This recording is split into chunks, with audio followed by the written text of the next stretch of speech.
Dear colleagues, fellow farmers, to some of the forums that I'm on, I've always emphasized the aspect of growing a lot of fodder. Growing a lot of fodder. With all due respect to people who are targeting other areas like the genetics, the supplements, and the rest. Mohamed Kachika, I have concentrated so much on emphasizing to grow your own feeds. I've seen several debates on what is the cost unit per liter of milk.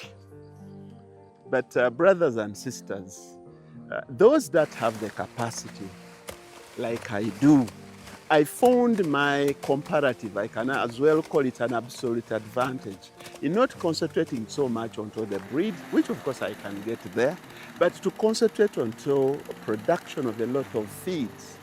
As I've always indicated to you, I don't do a lot of supplements, but I grow a lot of feeds and feed my animals to maximum. You know, like say this one. This is one of the new Napier fields that I've established since November. This is the fourth one. The total acreage that I have put in the last 4 months of new Napier, which I haven't even started harvesting, is close to 50 acres.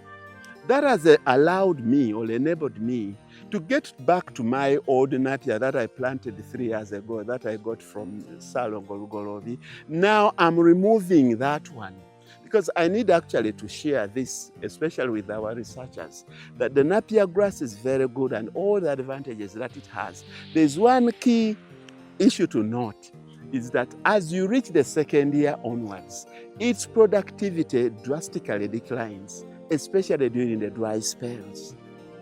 That one I've noted. I have all the means, I have water, I have the manure.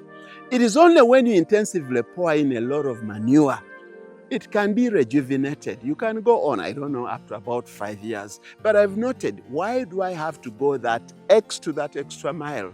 Instead of, putting in a lot of manure and the rest, let me cut it out. When I remove it, then I'm able to plant some other, now I'm going to plant maize. I've removed about 30 acres of Napier, which now I have cleared to plant maize, and I'll get back to the Napier on it over some time.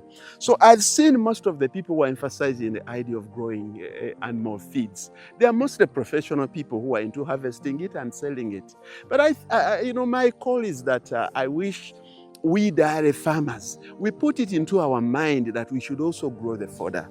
There's one gentleman who is making great progress, who is a member of the cattle generation. I wish I was at liberty to mention his name, but I think he'll know himself, that he has recently bought some close to 20 acres in Kapeka area. I salute you.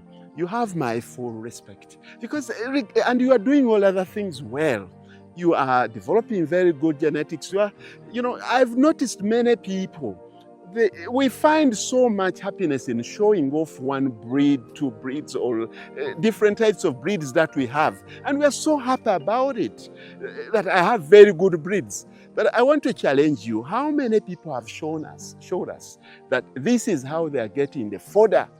The commercial acquisition of these, and I don't mean everyone has the capacity.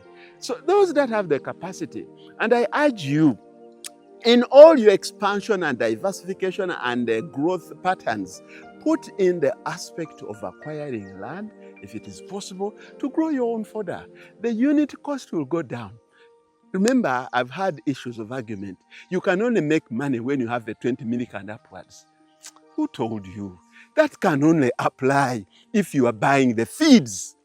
But this man has over 70 acres of Napier, over 50 acres of maize. Now, the unit cost of production is extremely low. So that issue that you must have the 20 milk and above to be able to break the threshold is a function of people who must buy the feeds, regardless of, whatever calculation that you do. As long as you can control the feed, you can control your minimum operation costs. I hope you get the message clear. Thank you.